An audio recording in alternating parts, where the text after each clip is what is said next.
Professeur Herrera, qu'est-ce que la géopolitique? Selon mon éminent confrère, le géographe français Yves Lacoste, la géopolitique, c'est l'analyse des rivalités de pouvoir sur des territoires, et plus généralement, c'est l'étude des relations internationales. C'est donc de la géopolitique quand François Hollande se rend aux États-Unis pour une visite d'État. C'est donc de la géopolitique quand l'armée française intervient militairement au Mali. C'est également de la géopolitique quand la France apporte une aide financière à Haïti dans le cadre de l'aide publique au développement. C'est enfin de la géopolitique quand la France négocie l'arrêt du nucléaire militaire iranien. Quels sont les principaux défis géopolitiques actuels?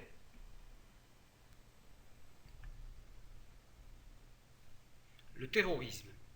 Le terrorisme, terme qui désigne l'emploi de la terreur à des fins politiques, est présenté comme la menace stratégique majeure. Cependant, son impact médiatique et psychologique est bien supérieur à ses effets stratégiques réels. La prolifération des armes nucléaires. Les puissances nucléaires ont un raisonnement contradictoire.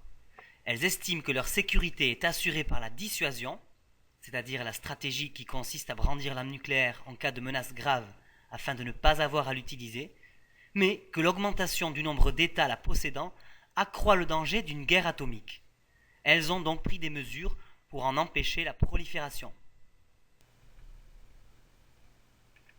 La permanence de la guerre. En 2014, les conflits régionaux dans le monde, qu'ils soient à l'intérieur des États ou entre États, restent nombreux. Ni le développement des relations commerciales, ni le développement technologique n'ont permis l'avènement d'un monde sans guerre. Ce sont les décisions politiques qui sont responsables de la guerre ou de la paix. Le choc des civilisations.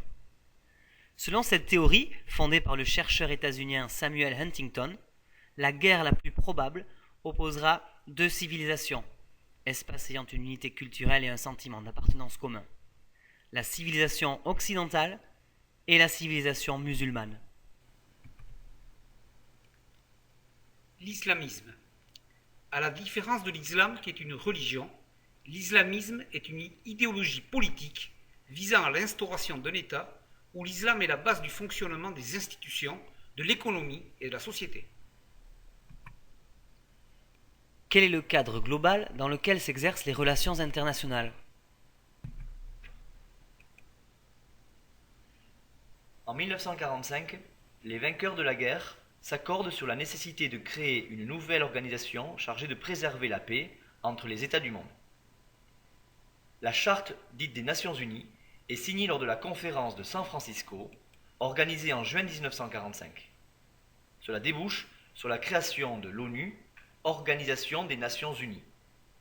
Sa mission principale est de maintenir la paix et la sécurité internationale. Mais d'autres tâches importantes lui sont assignées. Faire respecter les droits de l'homme. Dans cette optique, l'ONU se dote d'un texte essentiel, signé par tous ses membres, la Déclaration universelle des droits de l'homme. Faire respecter les droits des nations. Favoriser la démocratie. Afin de faire appliquer ce nouveau droit international, l'ONU peut prendre différentes sanctions, y compris recourir à l'usage de la force militaire. Une telle décision dépend de l'organe exécutif de l'ONU, le Conseil de sécurité qui vote des résolutions. Il est composé de 5 membres permanents, États-Unis, Royaume-Uni, France, URSS et Chine, et de 10 membres tournants. Chacun des 5 membres permanents dispose d'un droit de veto et peut ainsi s'opposer à l'adoption d'une résolution. Depuis 1945, l'ONU a mené près de 50 opérations de maintien de la paix, dont certaines sont encore en cours. Par exemple, en 2014, les casques bleus sont déployés au Mali ou au Liban.